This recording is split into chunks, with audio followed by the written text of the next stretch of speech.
In the aftermath of yesterday's protest and political violence, it appears our country is at a historical divide. Our Abigail Taylor is speaking with a WMU political science professor on what the history of our government reveals about where things stand today.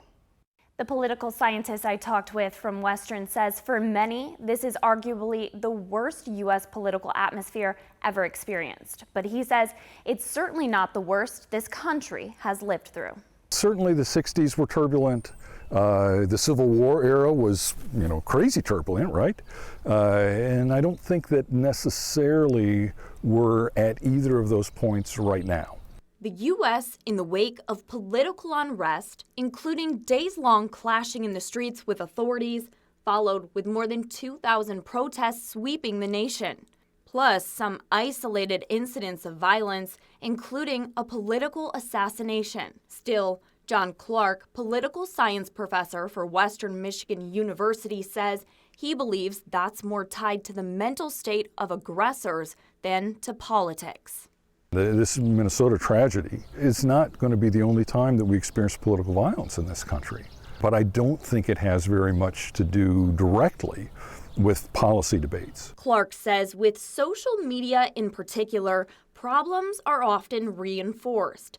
People's grievances over closely held values escalated. I think the differences that we have now in many ways are probably smaller, but they seem bigger because of the fact that they're being reinforced by this media environment that we live in. That certainly makes 2025 different than the 1960s. That makes it different than the Civil War era.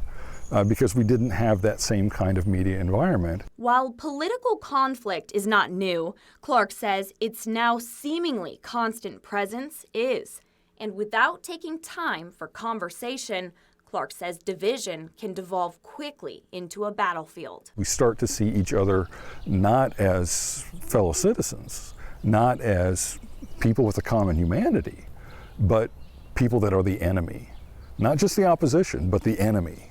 Then that's where we get into trouble. That's where the political system starts to break down. But Clark assures it doesn't have to be that way. It would be nice if we had more opportunities to see the things that make us more like one another and less different from one another. Clark says historically tense political environments are groundwork for change, but he says it's up to the people, not even so much politicians, to come together across groups and policies, rather than digging in their heels to have open-hearted conversations. In the studio, Abigail Taylor, News Channel 3.